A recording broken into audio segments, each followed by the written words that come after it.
আপনাদের সঙ্গে শেয়ার করার চেষ্টা করব। ঠাকুরের সেই প্রণাম মন্ত্র যেটি স্বামীজি রচনা করেছেন সেটাকে অবলম্বন করেই আলোচনা করতে চাই।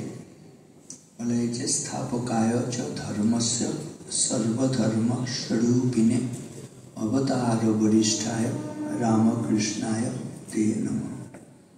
স্থাপকায় চ ধর্মস্য, প্রথমে ধর্মের স্থাপক বলে বলা হয়েছে। এবারে ধর্ম কি সেটা সম্বন্ধে কি ভাবনা আছে আমাদের।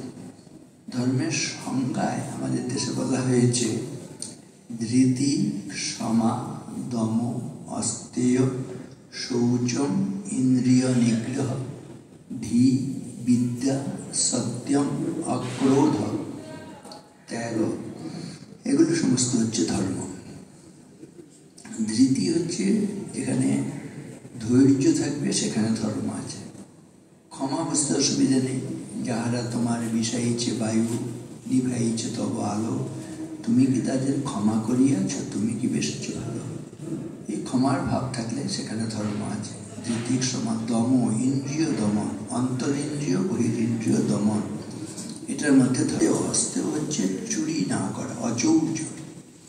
এটা হচ্ছে সত্যম, অক্রোধ, দশকম ধর্ম লক্ষণম। ধী হচ্ছে বুদ্ধি, বুদ্ধিটা যাতে মলিন না হয়। সামনে সরস্বতী পূজা আসছে, দেবী সরস্বতীর কাছে একটি প্রার্থনা করা হয়, অসাধারণ সুন্দর প্রার্থনা। এরকম, অহং নমামি বরদাম জ্ঞানদাম ত্বাম সরস্বতী প্রয়চ্ছ বিমলাম বুদ্ধিম প্রসন্না ভব সর্বদা। এর অর্থ কি? অহং নমামি বরদাম জ্ঞানদাম ত্বাম সরস্বতী। অহং নমামি বরদাম, বরদাত্রী দেবী সরস্বতী, তোমাকে আমি নমস্কার করি। জ্ঞানদাত্রী দেবী সরস্বতী, তোমাকে নমস্কার করি। অহং নমামি বরদাম জ্ঞানদাম ত্বাম সরস্বতী। কি প্রার্থনা করা হচ্ছে? প্রয়চ্ছ বিমলাম বুদ্ধি, আমাদের শুদ্ধ বুদ্ধি দাও, নির্মল বুদ্ধি দাও। এটা ভীষণ গুরুত্বপূর্ণ। যখন আমাদের বুদ্ধিটা মলিন হয়ে যায় তখন দেখবেন মা মায়ের মতন আচরণ করবে না, বাবা বাবার ধর্ম ভুলে গেছে, স্বামী স্বামীর কর্তব্য পালন করছেন না, স্ত্রী স্ত্রীর ধর্ম ভুলে গেছে, পুত্র পুত্রের মতন আচরণ করছে না, কন্যা কন্যার মতন আচরণ করছে না, শিক্ষক শিক্ষকের মতন আচরণ করছে না, ডাক্তার ডাক্তারের মতন আচরণ করছে না। কখন এরকম হয়? বুদ্ধিটা মলিন হয়ে গেলে হয়।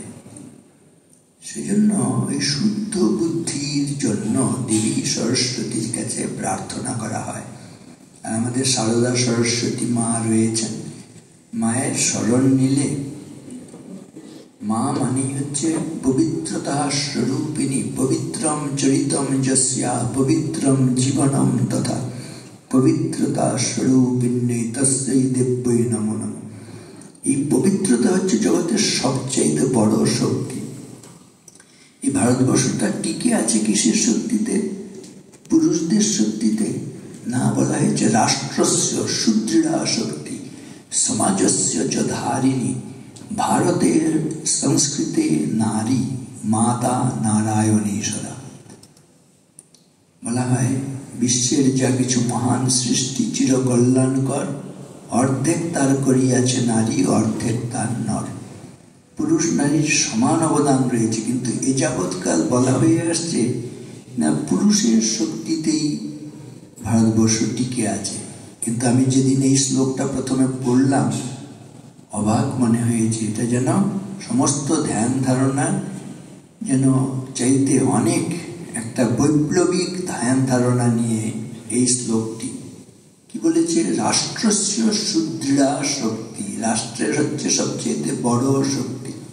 সমাজস্য চ ধারিণী, সমাজকে যা ধারণ করছে মানে রক্ষা করছে। ভারতের সংস্কৃতির নারী, ভারতবর্ষের সংস্কৃতির নারীর শক্তি, যেখানে রয়েছে মাতা নারায়ণী সদা। মাতৃত্বের শক্তি মানিয়ে দেখবেন সেখানে ত্যাগের শক্তি, পবিত্রতার শক্তি। মা মানেই বলা হচ্ছে মাকে না, শান্তি রূপাম ক্ষমারূপাম স্নেহরূপাম শুভঙ্করীম সাক্ষাৎ ভগবতী দেবী মাতরম ত্বং নমাম্যহম। অসাধারণ সুন্দর না? সবাই বলবেন? আমার মানে নিজেরা বললে আরো বেশি। এই অনেকক্ষণ ধরে অনেকে বসে আছেন তো, শুনতে শুনতে একটা একঘেয়েমি, একটু ঝিমুনি চলে আসতে পারে, কিন্তু নিজেরা সবাই পার্টিসিপেট করলে হ্যাঁ দেখবেন আরো বেশি আনন্দ হবে। আমি বলে যাচ্ছি, হ্যাঁ একসঙ্গে বলবেন। শান্তি রূপাম ক্ষমারূপাম স্নেহ রূপাম শুভঙ্করীম সাক্ষাৎ ভগবতী দেবী মাতরম ত্বাং নমাম্যহম। অর্থ বুঝতে কিছু অসুবিধা নেই। শান্তি রূপম, মা মানেই শান্তি, মা মানে ক্ষমা, ক্ষমারূপম, মা মানেই স্নেহ, স্নেহরূপম, মা মানেই হচ্ছে শুভকারিণী। তাহলে শান্তি রূপম ক্ষমারূপম স্নেহরূপম শুভঙ্করীম সাক্ষাৎ ভগবতী দেবী মাতরম ত্বাং নমাম্যহম। মা হচ্ছেন সাক্ষাৎ ভগবতী, সেই মাকে প্রণাম করি। ঠাকুরের সম্বন্ধে আলোচনা করতে গিয়ে হঠাৎ মায়ের কথা কেন বলছি মনে হতে পারে, তাই না? দেখুন, সারদা মা বলছেন ঠাকুরের মধ্যে কি ভাব ছিল? ঠাকুরের মধ্যে ছিল মাতৃভাব, এবং সেই মাতৃভাব প্রচারের জন্য ঠাকুর এসছেন। আর মাতৃভাব মানেই সেখানে হচ্ছে ত্যাগ, সেবা। মাতৃভাব মানে নিবেদিতার কথা আমি বলবো, বজ্রের শক্তি। কি করে বজ্র তৈরি হয়েছিল জানেন তো? বলা হয়েছে দধিচি, তিনি নিজেকে উৎসর্গ করেছিলেন, তাই না? সেই বৃত্রাসুরকে কোনোভাবেই দমন করা যাচ্ছিল না। বৃত্রাসুর সম্বন্ধে বলা হয়েছে এমন বিধান ছিল, যদি নিজে থেকে নিজেকে কেউ উৎসর্গ করে, তার হাড় দিয়ে যে অস্ত্র তৈরি হবে তার নাম হবে বজ্র, এবং সেটা দিয়েই কেবলমাত্র বৃত্রাসুরকে বধ করা যাবে।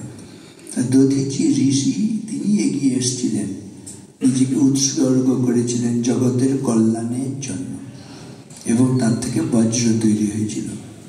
আমরা এইভাবে ভাবি কিনা জানি না, আমাদের দেশে মায়েরা, দিদিরা, বোনেরা বজ্রস্বরূপ, কারণ তারা যেভাবে প্রতিটা বাড়িতে নিজেদেরকে উৎসর্গ করেন, নিজেদের সুখ দুঃখের কথা নয়, অন্যের কল্যাণের জন্য জীবনযাপন করেন। আর যখন নাকি যে বললাম, ওই অসাধারণ সুন্দর শ্লোকটি পড়েছিলাম না, রাষ্ট্রস্য সুদৃঢ়া শক্তি সমাজস্য চ ধারিণী ভারতে সংস্কৃতে নারী মাতা নারায়ণী সদা। দেখবেন উত্তর পশ্চিম ভারত দিয়ে প্রচুর বহিরাক্রমণ হয়েছিল, তাই না? ওই শক, হুন্দল, পাঠান, মুঘল সব এসছে, সব উত্তর পশ্চিম ভারত দিয়ে ঢুকে সেখানে রাজপুত রাজাদের সবাইকে পরাজিত করেছে। মাইলের পর মাইল সব হাতি, ঘোড়া এসবের মধ্য দিয়ে তারা লুণ্ঠিত সামগ্রী নিজের দেশে নিয়ে গেছে। মাইলের পর মাইল এইসব, এত সম্পদ ছিল ভারতবর্ষে।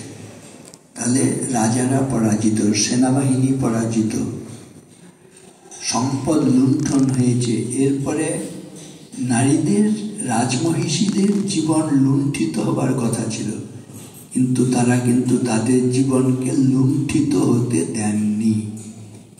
তারা নিজেরা নিজেদের চিতা জ্বালিয়েছিলেন, চিতায় আত্মবলিদান করেছিলেন, তবু তাদের পবিত্রতা বিসর্জন দেননি। এটা হচ্ছে ভারতবর্ষের ইতিহাস। দেখুন, বলছে আমাদের দেশের নারীরা কেমন: বিদুষী, মৈত্রেয়ী, খনা, লীলাবতী, সতী, সাবিত্রী, সীতা, অরুন্ধতী, বহু বীর বালা, বীরেন্দ্র প্রসূতি, আমরা তাঁদেরই সন্ততি, অনলে দহিয়া রাখে যারা মান, পতি পুত্র তরে সুখে ত্যাজে প্রাণ, আমরা তাঁদেরই সন্ততি।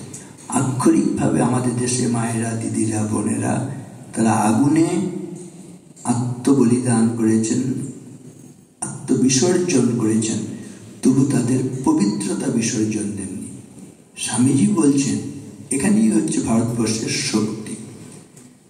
Truth, purity and unselfishness, wherever these are present, there is no power below or above the sun to crush the possessor thereof. Equipped with these, one individual is able to face the whole universe in opposition. সত্য, পবিত্রতা এবং নিঃস্বার্থপরতা হচ্ছে এই তিনটি জিনিস যার মধ্যে আছে।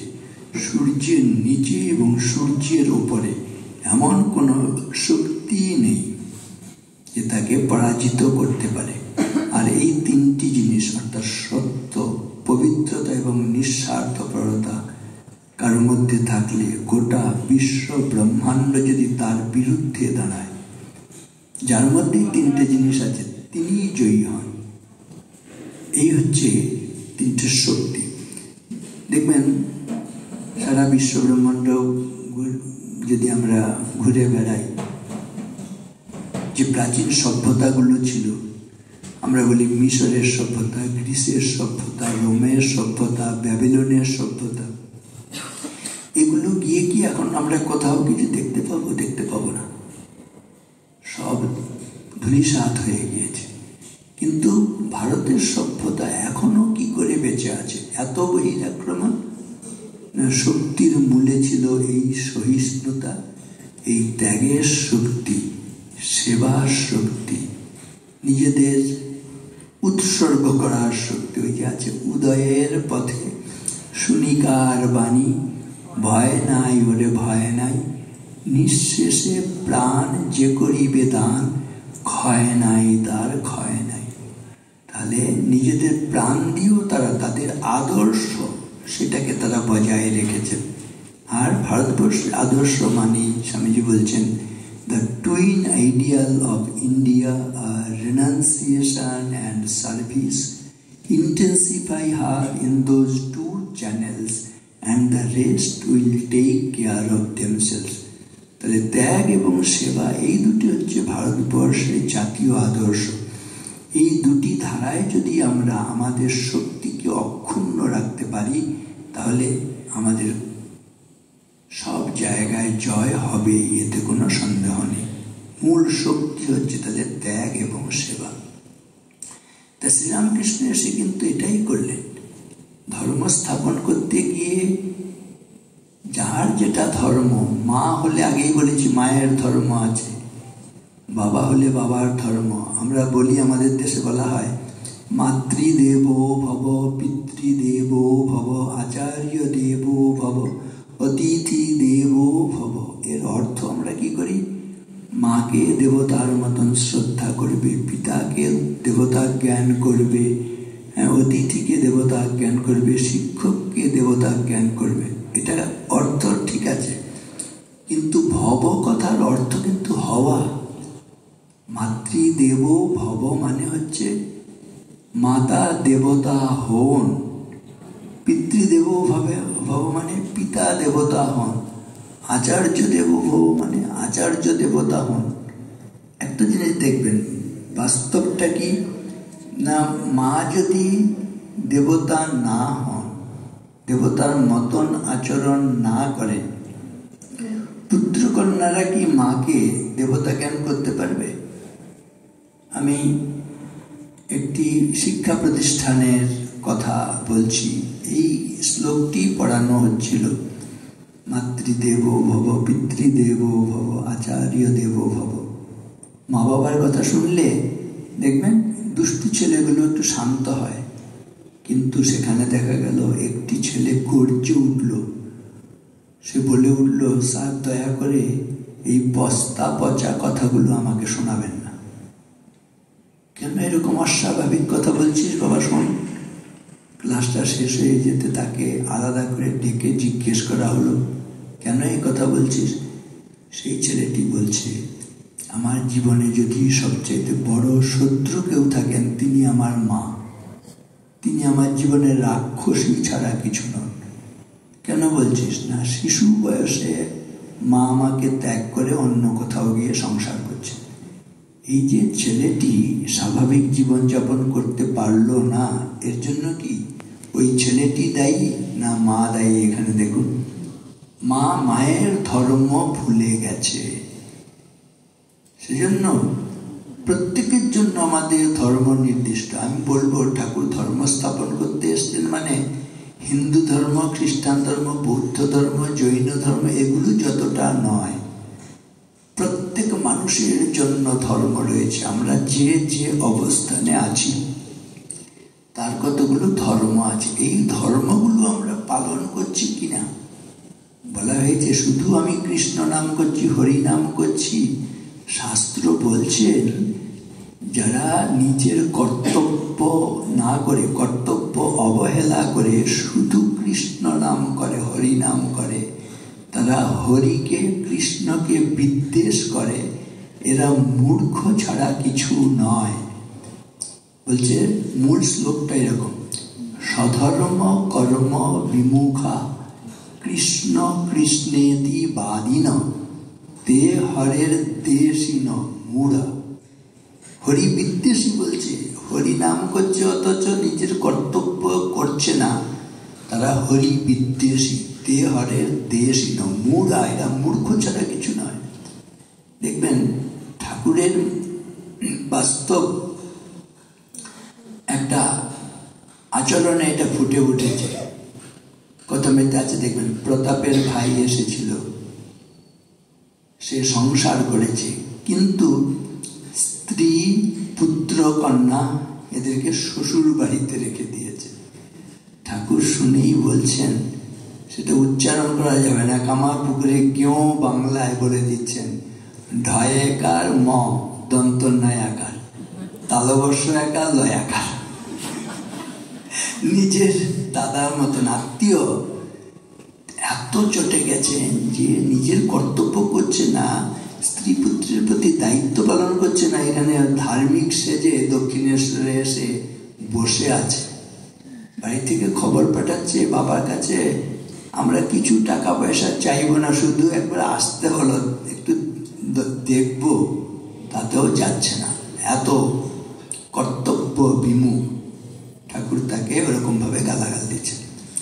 ধর্ম স্থাপন মানে আমি সেজন্য বলি হিন্দু ধর্ম, খ্রিস্টান ধর্ম, বৌদ্ধ ধর্ম, জৈন ধর্ম নয়, প্রত্যেকের মানুষের মনুষ্যত্বের ধর্ম। ওই বাবার ধর্ম, মায়ের ধর্ম, স্বামীর ধর্ম, স্ত্রীর ধর্ম, পুত্রের ধর্ম, কন্যার ধর্ম, ঠিক কিনা বলুন? এটাই যুক্তি। আর কার কার কি ধরনের ধর্ম আছে দেখবেন। আমরা চতুরাশ্রমের কথা মানি, ব্রহ্মচর্য, গার্হস্থ্য, বানপ্রস্থ, সন্ন্যাস। প্রত্যেকটা আশ্রমের জন্য ধর্ম নির্দিষ্ট রয়েছে। এর মধ্যে দেখবেন কার দায়িত্ব বেশি। শ্রেষ্ঠ আশ্রম সম্বন্ধে বলা হয় সন্ন্যাস আশ্রম শ্রেষ্ঠ আশ্রম, কিন্তু গৃহস্থ আশ্রমকে বলা হয় জ্যেষ্ঠ আশ্রম। বায়ুকে ছাড়া যেমন নাকি কোনো প্রাণী বাঁচতে পারে না, গৃহস্থ আশ্রমকে বাদ দিয়ে কোনো আশ্রম বাঁচতে পারে না। তাহলে গৃহস্থের কত বড় দায়িত্ব। সেজন্য বলছে গৃহস্থস্য ক্রিয়া ত্যাগ ব্রত ত্যাগ বটরপি তপস্বীন গ্রাম সেবা ভিক্ষু ইন্দ্রিয় লোলতা আশ্রম আপসদা হিয়তা খলু আশ্রম বিড়ম্বকা দৈবী মায়া বিমূঢ়াং স্নান উপেক্ষেত অনুকম্পয়া। এর অর্থটা কি দেখুন, গৃহস্থস্য ক্রিয়া ত্যাগ, গৃহস্থ যদি তার কর্তব্য পালন না করে, গৃহস্থের কর্তব্য কি বলা হয়েছে, বিদ্যা ধন যশো ধর্মান যতমান উপার্জয়েত ব্যসনঞ্চাসিতম সঙ্গ মিথ্যা দ্রোহম পরিত্যাজেত। গৃহস্থের কর্তব্য এগুলো সুস্পষ্টভাবে বলেছে, বিদ্যা ধন যশ, এগুলো লাভ করতে হবে যত্নের সঙ্গে গৃহস্থকে। বিদ্যা ধন যশ ধর্মান যত মান উপার্জিত, অত্যন্ত যত্নের সঙ্গে বিদ্যা লাভ করতে হবে, ধন লাভ করতে হবে, অর্থ সম্পদ লাভ করতে হবে, বিদ্যা ধন যশ লাভ করতে হবে। যশ কখন হয়? ভালো কাজ করতে হবে, ভালো কাজ করলে তবে যশ হয়। গৃহস্থের কর্তব্যগুলো বিদ্যা ধন যশ ধর্মান, ধর্ম লাভ করতে হবে। এই চারটে জিনিস লাভ করতে হবে যত্নের সঙ্গে, এগুলো উপার্জন করতে, যত মান উপার্জন। আর ব্যসনঞ্চ অসতাম সঙ্গম, বিলাস ব্যসন ত্যাগ, অসৎ সঙ্গ কুসঙ্গ ত্যাগ। ব্যসনঞ্চাসতম সঙ্গ, মিথ্যা দ্রোহম পরিত্যাজন, মিথ্যা ত্যাগ করবে, দ্রোহ অন্যের সঙ্গে ঝগড়াঝাটি এগুলো ত্যাগ করবে। এবার সুস্পষ্টভাবে বলে দিয়েছে। তাহলে গৃহস্থ যদি এগুলো মেনে চলে, দেখবেন গোটা সংসারটা ভালো চলবে। সেজন্য বলছে গৃহস্থ যদি কর্তব্য না করে তাহলে সমাজটা কি করে টিকবে, রক্ষা হবে? এখানেই কিন্তু ধ্বংস। গৃহস্থ কর্তব্য পালন না করলে ধ্বংস। শুধু গৃহস্থ নয়, গৃহস্থস্য ক্রিয়া থেকে ব্রত ত্যাগ বটরপি, ব্রতধারী আমাদের পুত্র কন্যারা যাদের বয়স 25 বছর পর্যন্ত, তারা ব্রতধারী, তারা ব্রহ্মচারী ব্রহ্মচারিণী, যতদিন সংসারে প্রবেশ না করছে এরা হচ্ছে ব্রহ্মচারী ব্রহ্মচারিণী। এবার ছেলে মেয়েরা যদি উশৃঙ্খল হয় তাহলে সমাজটা কোথায় দাঁড়াবে? সেজন্য এদের জন্য সংযমের জীবন, ব্রহ্মচারী ব্রহ্মচারিণীর জীবন, এটা নির্ধারিত হয়েছে। তাহলে গৃহস্থস্য ক্রিয়া ত্যাগ ব্রত ত্যাগ বটরূপী, তপস্বীন গ্রাম সেবা। তপস্বী হচ্ছে 50 বছরের উপরে যাদের বয়স, এখনকার দিনে আমি বলবো যারা রিটায়ার করেছেন 60 বছরের উপর, এদের জন্য কি নির্দিষ্ট রয়েছে না, সংসার থেকে আস্তে আস্তে মনটা একটু তুলে নিয়ে ঈশ্বরের দিকে মন দেবে আর একটু ভালো কাজ সৎকর্ম এগুলো করবে। এখন তো অনেক সংসারের দায় দায়িত্ব কমে গেছে, কিন্তু মানুষ কি করে দেখবেন, হাতে সময় আছে, কাজ নেই, স্টেশনের প্ল্যাটফর্মে ঘুরে বেড়াচ্ছে, খবরের কাগজ পড়ছে, টিভি দেখছে, সময় থাকলে এ বাড়ি যাচ্ছে ও বাড়ি যাচ্ছে, এ বাড়ির কথা ও বাড়িতে লাগাচ্ছে, ও বাড়ির কথা এ বাড়িতে লাগাচ্ছে, নারদগিরি ঝগড়া করছে। এইটা তো নয় বানপ্রস্থ জীবন, এটা তপস্বীর জীবনের মতনই হবে। সংসার থেকে নিজেকে একটু বিযুক্ত করা, এটা হচ্ছে বানপ্রস্থ আশ্রম। আর সন্ন্যাস হচ্ছে শ্রেষ্ঠ আশ্রম। কাউকে ছেড়ে কথা বলেনি, শাস্ত্র বলছে সন্ন্যাসী হয়েছে কিন্তু এখনো ইন্দ্রিয় চপলতা কমে নাই, তাহলে সমাজটা কোথায় দাঁড়ায়? মূল শ্লোকটা আরেকবার বলছি, কি অসাধারণ সুন্দর কথা। গৃহস্থস্য ক্রিয়া ত্যাগ ব্রত ত্যাগ বটরপি, তপস্বীনো গ্রাম সেবা, ভিক্ষুর ইন্দ্রিয় লোলতা, আশ্রম আপসদাহেতা। এগুলো হচ্ছে আশ্রমের আপদ বা বিপদ। চতুরাশ্রমের লোকেরা যদি তাদের কর্তব্য না করে, এটা আপদ বিপদ ছাড়া কিছু নয়। আশ্রম আপসদাহেতা, খলু আশ্রম বিড়ম্বকা, এগুলো হচ্ছে বিড়ম্বনা।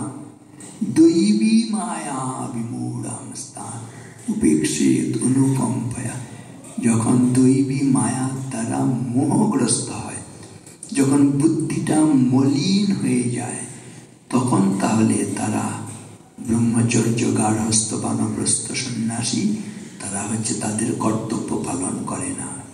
সেজন্য এই দৈবী মায়ার হাত থেকে আমাদের রক্ষা পেতে হবে। কি করে রক্ষা হবে? দৈবী হেষা গুণময়ী মম মায়া দুরত্যয়া, মামেব যে প্রপদ্যন্তে মায়ামেতাম তরন্তে। যারা আমার আশ্রয় নেয়, ভগবান বলছেন, ভগবানের কাছে আশ্রয় নিলে তখন আমরা এর হাত থেকে রক্ষা পাই। সেজন্য ওই যে প্রতিদিন আমরা প্রার্থনা করি, তস্মাৎ তমেব শরণম মম দীন বন্ধু। প্রার্থনা করি দেখে মায়ের কাছে, শরণাগত দীনার্থ পরিত্রাণ পরায়ণে সর্বস্যার্তি হরে দেবী নারায়ণী নমস্তে। তাহলে মূল কথা, ধর্ম হচ্ছে যা ধারণ করে, মানে রক্ষা করে। ধারণা ধর্ম ইত্যাহু, ধর্ম ধারয়তে প্রজা, যৎসৎ ধারণ সংযুক্তম সধর্ম ইতি নিশ্চয়। যা আমাদের রক্ষা করে সেটা ধর্ম, যেটা ধ্বংস করে সেটা ধর্ম নয়। এইটা বুঝতে হবে। আর কোনগুলো ধর্ম? সর্বেষাং চ সুহৃন নিত্যম সর্বেষাং চ হিতে রত কায়েন মনসা বাচা সধর্মম বেদ যাজলে। যে কায়মনোপক্ষে যে হিতকর কর্ম করা হয়, মঙ্গল কর্মের অনুষ্ঠান করা হয়, সেটা হচ্ছে ধর্ম। আর যে ব্যক্তি এই মঙ্গল কর্ম, হিতকর কর্ম করেন, তিনি হচ্ছেন ধার্মিক। কায়মনোবাক্য হতে হবে, মন প্রাণ দিয়ে, তাই না? আপনাদের একটা গাড়ি থাকলে প্রত্যেকের ভালো হয়, আর সেই গাড়িটা যদি BMW গাড়ি হয় তাহলে আরেকটু ভালো হয়। তাহলে আমরা একেবারে সোজা গন্তব্যস্থলে পৌঁছে যেতে পারব। এই BMW গাড়িটা প্রত্যেকের আছে, কিন্তু আমরা জানি না। BMW গাড়িটা কি?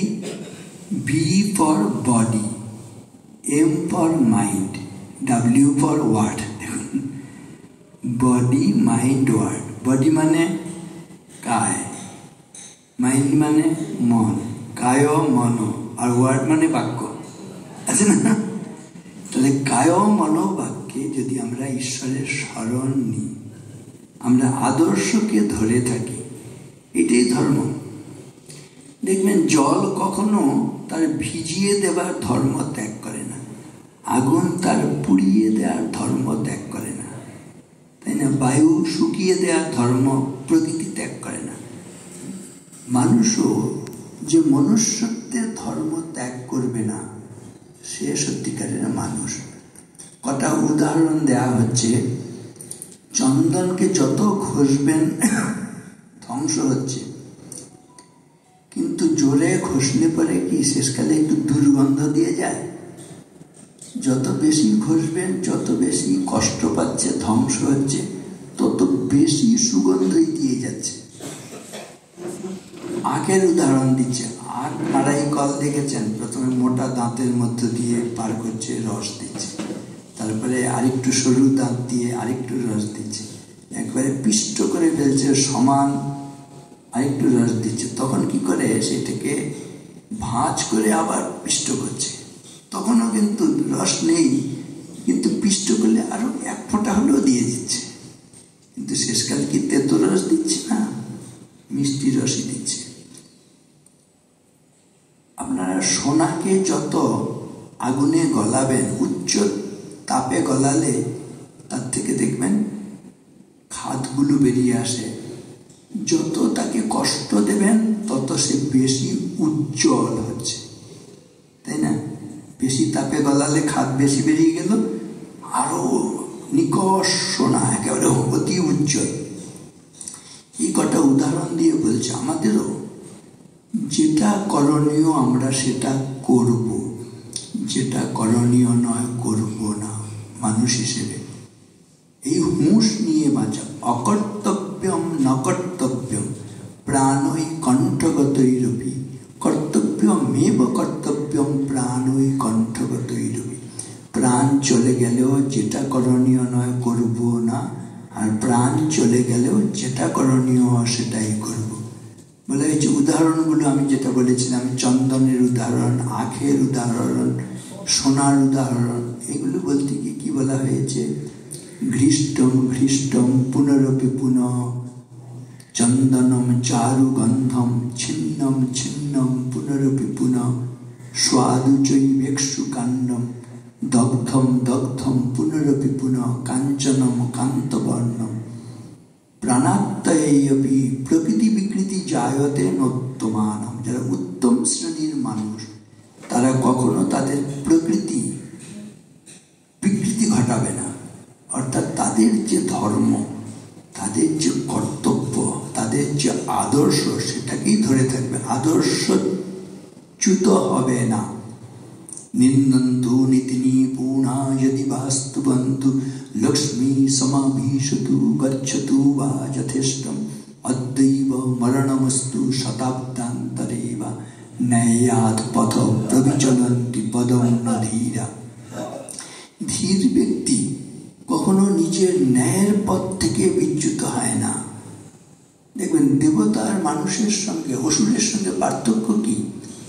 দেবতারা যতক্ষণ পর্যন্ত লক্ষ্যে পৌঁছতে না পারছে ততক্ষণ থামে না, আর অসুররা মাঝপথে থেমে যায়।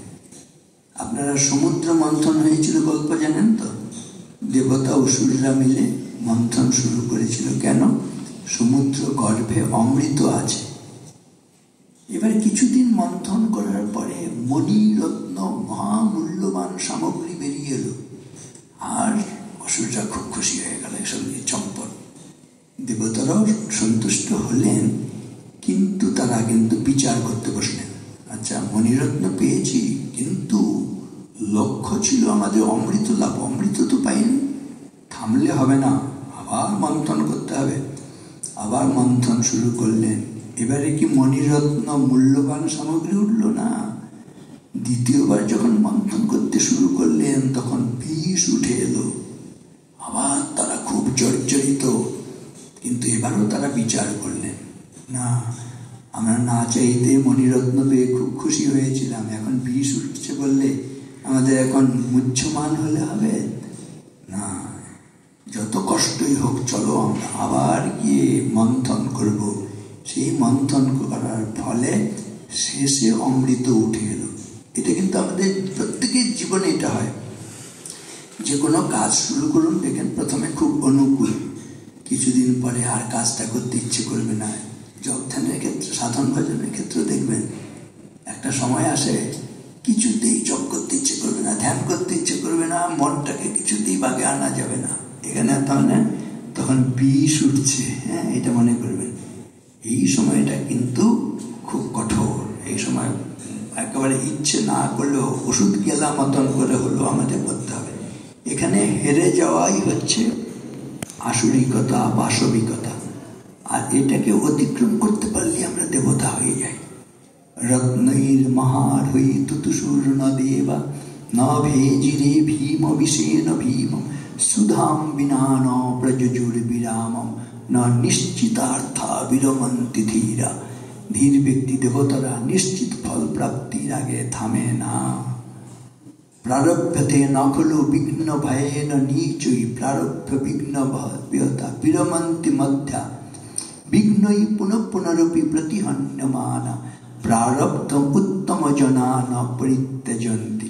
প্রথম, মধ্যম, উত্তম, 3 শ্রেণীর মানুষ আছে।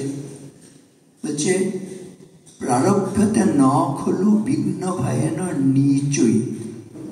নিচের থাকের লোকেরা কাজ শুরুই করে না। কেন? কাজের মধ্যে ঝামেলা আছে, সময় যায়, তাই না? সেজন্য তারা কাজ শুরুই করে না। কুঁড়ে, একদম অপদার্থ যারা নিচের থাকের মানুষ কাজই করে না, অকর্মণ্য। তারপরে বলছে প্রারব্ধ বিঘ্ন বিহতা বিরমন্তি মধ্যম শ্রেণীর মানুষ আছে। বেশিরভাগ আমরা এই শ্রেণীতে পড়ি। দেখবেন না, কাজটা শুরু করি কিন্তু শেষ করি না। মাঝপথে যখন দেখি ঝামেলা হচ্ছে, কষ্টকর, থেমে যাই, ছেড়ে দিই কাজ। এটা বেশিরভাগ আমরা তাই করি, তাই না? কিন্তু বলছে বিঘ্নই পুনঃপুনরপি প্রতিহন্যমানা প্রারব্ধম উত্তম জনা ন পরিত্যজন্তি। যত বিঘ্ন আসুক, যত কষ্ট হোক, যতক্ষণ পর্যন্ত লক্ষ্যে পৌঁছতে না পারছে ততক্ষণ থামে না যারা, তারাই হচ্ছে উত্তম থাকের মানুষ, এরাই দেব স্বভাব। রবীন্দ্রনাথের কবিতাতেও আছে বন্যে বন্যা তরঙ্গের বেগ বিশ্বসার ঝটিকার মেঘ ভূতল গগন মূর্ছিত বিহ্বল করা মরণে মরণে আলিঙ্গন। তার তারই মাঝে পথ চিরে চিরে নতুন সমুদ্র তীরে তরি নিয়ে দিতে হবে পারি, ডাকিছে কান্ডারি এসেছে আদেশ, বন্দরে বন্ধন কাল আজিকের মতো হলো শেষ। তরঙ্গের সাথে লড়ি বাহিয়া চলিতে হবে তরি, টানিয়া রাখিতে হবে পাল, আকড়ি ধরিতে হবে হাল, বাঁচিয়ার মরি বাহিয়া চলিতে হবে তরি। যত দুঃখ পৃথিবীর, যত পাপ, যত অমঙ্গল, যত অশ্রুজল, যত হিংসা হলাহল, সমস্ত উঠেছে তরঙ্গিয়া কুল উল্লঙ্ঘিয়া ঊর্ধ্ব আকাশের ব্যঙ্গ করি। তবু বেয়ে তরি সব ঠেলে হতে হবে পার, কানে নিয়ে নিখিলের হাহাকার, শিরে লয়ে উন্মত্ত দুর্দিন, চিত্তে নিয়ে আশা অন্যায়। এখানে হচ্ছে দেবত্ব, ঠিক আছে? এখানেই হচ্ছে ধর্ম। যদি আমি চাল স্থাপকায় হচ্ছে ধর্ম, সর্বধর্ম স্বরূপিণী, সমস্ত ধর্মের সাধনা করেছেন তিনি। খ্রিস্টান, ইসলাম আমরা দেখেছি, হিন্দু বিভিন্ন যে জিনিস রয়েছে, শৈব, হ্যাঁ, আমরা কি বলে শক্তির উপাসনা, ব্রহ্ম, এই সব উপাসনা ঠাকুরের জীবনে আছে। সর্বধর্ম স্বরূপে অবতার ও বরিষ্ঠ, এটা হচ্ছে ভীষণ গুরুত্বপূর্ণ। অবতার কারা? আপনাদের দশাবতার মনে আছে নিশ্চয়ই। তাদের শক্তির কথা একবার চিন্তা করবেন। আমরা ভক্তি নিয়ে দুর্বল হয়ে যাচ্ছি অনেক সময়। ভক্তিরও শক্তি আছে, সেটা সম্বন্ধে আমরা ওয়াকিবহাল নই। চৈতন্য মহাপ্রভু কিরকম দেখুন সত্যাগ্রহ করে ফেললেন, তাই না? কাজীর বিরুদ্ধে একটা বিরাট জমায়েত করে দেয়। সংঘ শক্তি কলৌ যুগে, সংহতির শক্তি হচ্ছে কলিকালে। সেই শক্তি নিয়ে কিন্তু চৈতন্য মহাপ্রভু এসছেন। শুধু ভক্তি নয়, ভক্তির মধ্যে শক্তি আছে। এই শক্তির আরাধনা না করলে বলছে আমাদের ধ্বংস অনিবার্য। আমাদের দেখবেন এই যে দশাবতার মানে কি প্রচন্ড শক্তি। বেদানুদ্ধরতে জগন্তি বহতে ভূগোলমুদ্বিভ্রতে দৈত্যম ধারয়তে বলিম চলয়তে ক্ষত্রক্ষয়ম উড়ুপতে পৌলস্তম জয়তে হলম কলয়তে কারুণ্যম আতন্বতে ম্লেচ্ছান মূর্ছয়তে দশাকৃতি কৃতি কৃষ্ণায় তুভ্যম নমঃ। দশাবতার আছে মৎস্য, কুর্ম, বরাহ, নৃসিংহ, বামন, পরশুরাম, রামচন্দ্র, বলরাম, এদিকে বুদ্ধদেব এবং কল্কি, তাই তো? কি প্রচন্ড শক্তি! এক একটা যুগকে এরা রক্ষা করেছেন, ধ্বংসের হাত থেকে বাঁচিয়েছেন। বেদানুদ্ধরতে, বেদ মানে জ্ঞান। দেখুন মৎস্যাবতার, চারিদিকে জলের ভেসে যাচ্ছে, সেখান থেকে জ্ঞান রাশিকে উদ্ধার করলেন। তারপরে কুর্ম অবতার, জগন্তি বহতে, জগৎকে বহন করলেন। দেখুন এরও বিবর্তন হচ্ছে শক্তির। মাছের চাইতে কুর্ম মানে হচ্ছে কচ্ছপ। কচ্ছপের শক্তি বেশি কিনা? মাছ শুধু জলে থাকে, কচ্ছপ জলে ডাঙায়, শক্তি বেড়েছে। মৎস্য, কুর্ম, বরাহ, শুকর রূপ, তার আরো শক্তি। ওই সুরের মধ্যে করে পৃথিবীকে রক্ষা করলেন।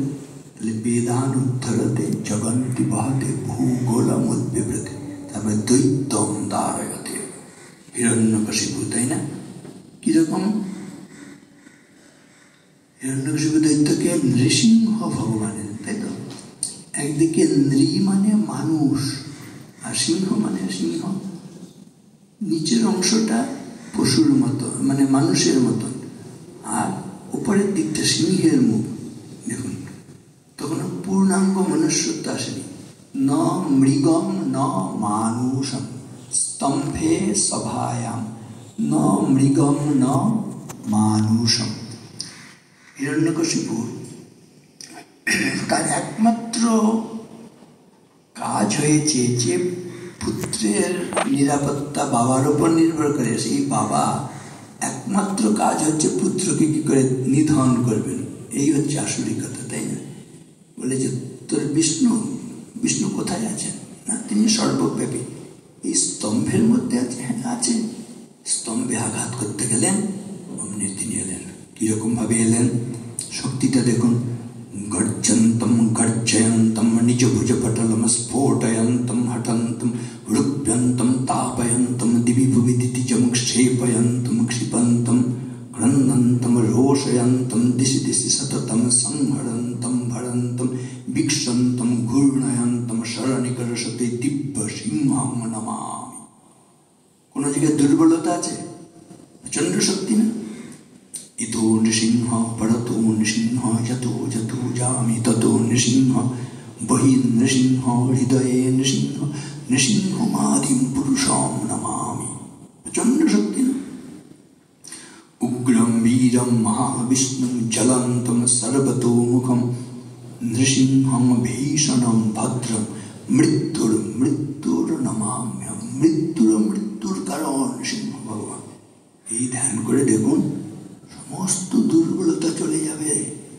এগুলো আমরা ধ্যান করছি না বলে হিন্দুরা এত মার খাচ্ছি, দুর্বল হয়ে গেছি। সেটা এগুলো ফিরিয়ে আনতে হবে। অবতার বরিষ্ঠ শ্রীরামকৃষ্ণ মানে যতজন অবতারের কথা বলছি সবার শক্তি একীভূত করে নিয়ে এসছেন, প্রচন্ড শক্তি। এবার নৃসিংহর পরে কে? বামন আছে, তাই না? তারপরে পরশুরাম ক্ষত্রিয় নিধন করেছেন, প্রচন্ড শক্তি। তারপরে রামচন্দ্র। রামচন্দ্রর সম্বন্ধে কি বলা হয়? রা শব্দ বিশ্ববচন মশ্চা ঈশ্বর বাচক বিশ্বনাম ঈশ্বর যোহি রাম ইতি অভিধীয়তে। রা দিয়ে বিশ্ব, ম দিয়ে ঈশ্বর। যিনি বিশ্বের ঈশ্বর তিনি রামচন্দ্র, প্রচন্ড শক্তি। আর একটা মজা করে বলছে, রাম বললে কিরকম হয় দেখবেন। রা বললেন মুখটা হা হলো তো, আর ম বললে মুখটা বন্ধ হলো। যে রা বললেন মুখটা হা হয়ে গেল, ভেতরে পাপ সব বেরিয়ে গেল।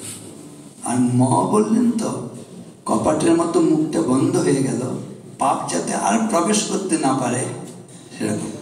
রাসপ্তোচ্চারণ মাত্রেণ মুখান নির্যান্তি পাতকা পুনঃ প্রবেশ বিদ্যা চ মকারস্তু কপাটবৎ। এই হচ্ছে রাম। আর কি? ভর্জনম ভববীজানাম অর্জনম সর্বসম্পদাম তর্জনম যমদূতানাম রাম রামেতি গর্জন। জয় শ্রী রাম বললি, তাই না? রক্ত গরম হয়ে যায়, মরা মানুষ জেগে ওঠে। আর কি? ভর্জনম ভববীজানাম, ভব বীজ ভাজা হয়ে যায় ভগবানের নাম করলে। বীজ ভাজা হলে অঙ্কুর হয় না, জন্ম হবে না। এই জন্ম জন্মান্তরে চক্রের হাত থেকে রক্ষা হবে। ভর্জনম ভবে অর্জনম সর্বসম্পদাম।